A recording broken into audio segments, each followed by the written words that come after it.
Well, good morning everybody. Not the best night's sleep the mozzies were about, so I had to sleep with a towel over my head most of the night. I said before I went to bed I would show you my sleeping arrangement. You see here that the tray's got these high and low bits, a bit uncomfortable, and because I'm 6'3", I stick out the tray anyway. So I found this old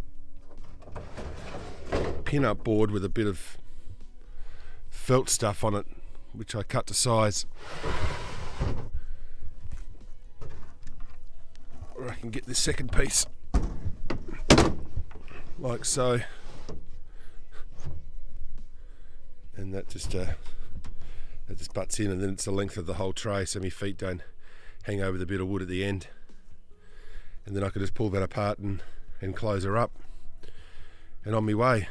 So this morning thought I might get the drone out and go and have a bit of a look. Through the trees there I can see the greenkeeper's shed, sandkeeper's shed, and in the distance the clubhouse, and I can just see the sign Woodanilling Golf Club on there. So let's do some exploring, shall we?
Alright, well let's start our review.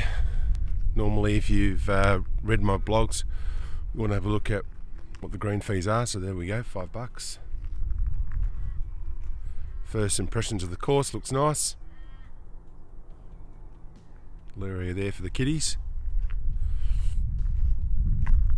I can see that the tees are Astro, we'll have a look at those in a minute. Let's have a look around the clubhouse. Looks like we've got an honour box. Hopefully some cards in here. Nope, that's not good.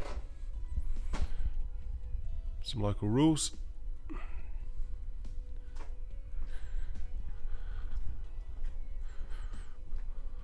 Not a bad fire pit. Let's go have a wander over here. This is the old 9th green from memory. So what I remember of this course, a little bit. I pretty much had the layout nailed. I haven't played this for probably 20 years, and as I've discovered when I've been writing my blog, I do forget a lot of stuff. But this I pretty much had down pat, and the things I remember about playing here was a par 3 that had a bunker, which was pretty rare on sand green courses. I think we played it in the rain and there was a big puddle on one of the greens. And it seemed to play alright from memory. There's a bit of happenings around this hole.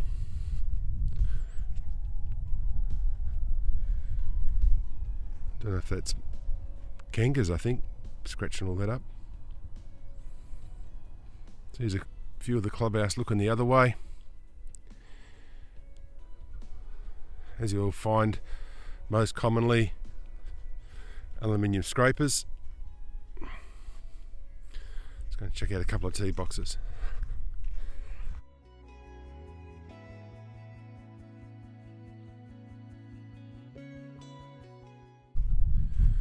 Yeah, looks like some nice AstroTurf tees. They can be a bit tricky. Put a tee in from time to time. Nice signage. I see these signs quite a bit in this format. They must have have a template that they use locally. I think I've seen them at Caballing.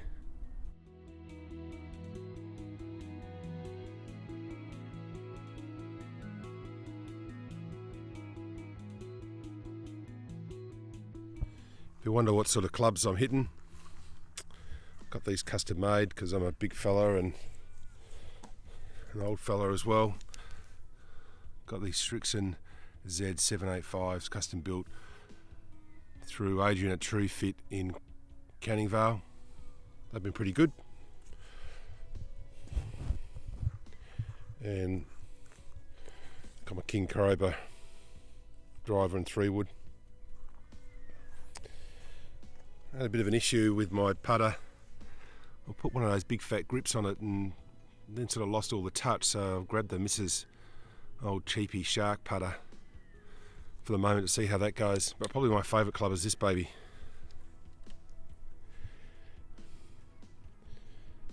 It's a chipper and it's perfect for these sand green courses. Just helps you get up and down and around the greens rather than trying to be fancy with pitching wedges or 9-irons or whatever. Not the best of chippers. So that's the kit. I always like to carry my bag because I'm usually in the bush anyway, and if I take the buggy I always tip it over. That just frustrates me.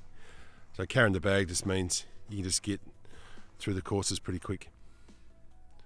So here we go, 375 par 4. Driver of course. Straight down the middle. Not too much trouble left and right. Alright, now that we're a bit close to the first, you can see the creek. One of the things I talk about in my reviews is the rough. It's pretty clear. You should be able to find a ball, no worries. Second hole, 342, par 4, dogleg right. Slightly uphill, a couple of nice white trees to the right hand side. I've hit a good drive right up the right side of that fairway, so after wiping the first hole, might have a chance of a par for the next. Oh.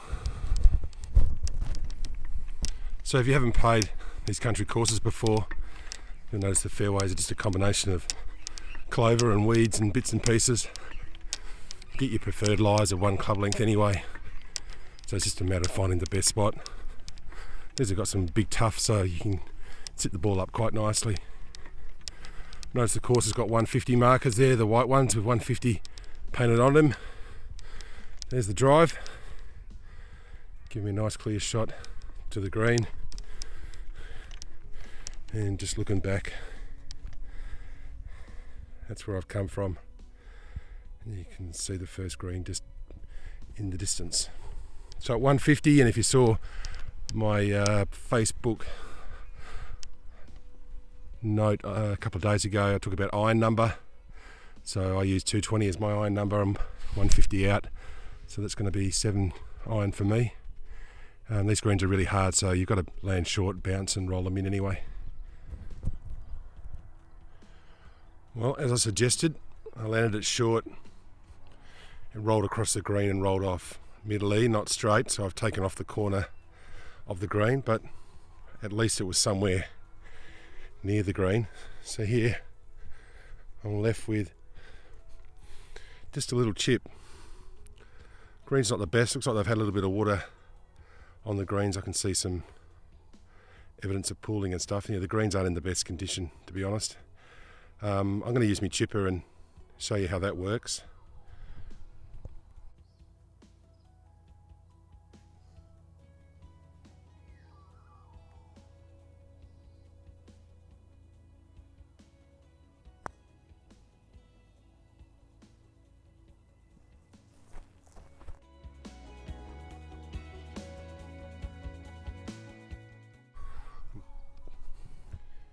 If you haven't played sand greens before, here are the scrapers. One edge will typically be a sharp edge, and then you've got the rounded edge for smoothing. Now, these won't be that effective on these greens because they look too hard, but we'll give it a go and I'll show you how it works. So first thing on sand greens, if you need to mark your ball, you just create a V. one straight out, and one at 45.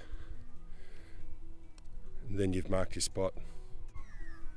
Now, depending on the rules, some clubs allow you unlimited drags. I think the official rule is 2, one up and one back.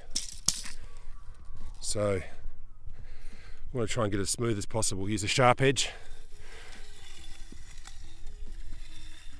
and get as many of those bumps and rough bits out that you can. You never push like this. It's always a dragging motion. So I can see, because the ground's hard and I'm trying to do this one-handed, it hasn't come up very nice with the scrape. I've turned it over and I'm using the flat edge just to give me a smoothing out and make it quite smooth. So now I've got a nice tramway to hit. They must have just sunk the holes here, because that's in a big dip and it's all very rough and hard around the holes. It's not ideal by any means. So now you just follow the 2 lines, and where they intersect is where your ball goes back. So let's call it somewhere there. After this putt, if you want to, you can have another scrape, but this should be close enough that I'm not going to need that. So if I'm trying to convince you to play sand greens, this is probably not the best example. These aren't the best greens at all. And this is what you get playing these country courses. You take the good with the bad. And it's really, for me, just about getting out here and having a look at the layout and just hitting the ball. You know, I'm not one that's really fussed on quality too much. Right, so it looks pretty straight, not much right to left. I'm just going to have a go for the middle of the hole.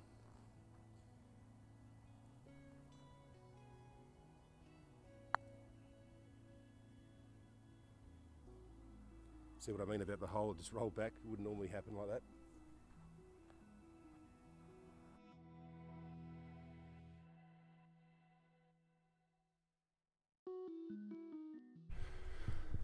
Well, that'll do for a while. It slows me down when I do videos and muck around like this.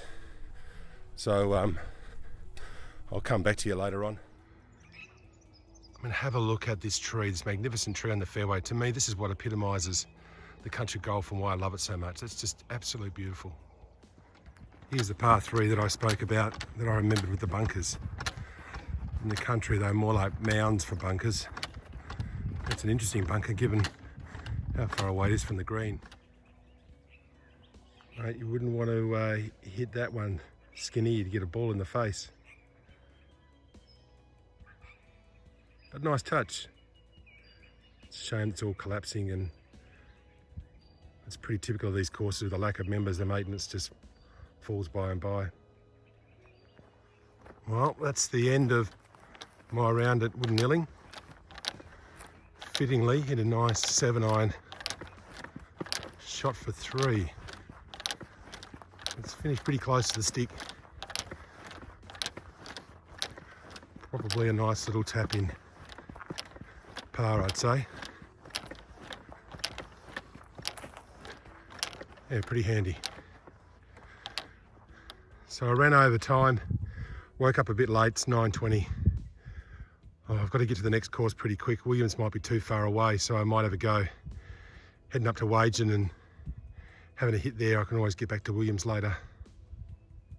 But overall, yeah, nice course. Looks like they've only just put the new holes in for the season. The greens need a bit of sand. The fairways are in good nick. The tees are starting to deteriorate, but it's still a nice little track.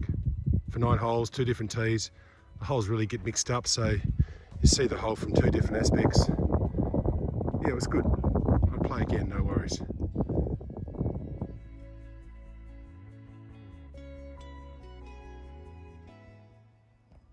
So we saw there were no cards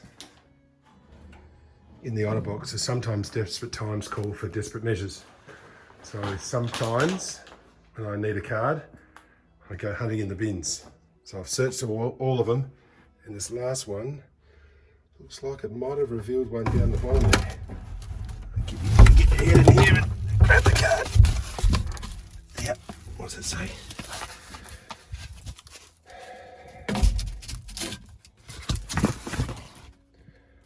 Bingo, Woodanilling Golf Club.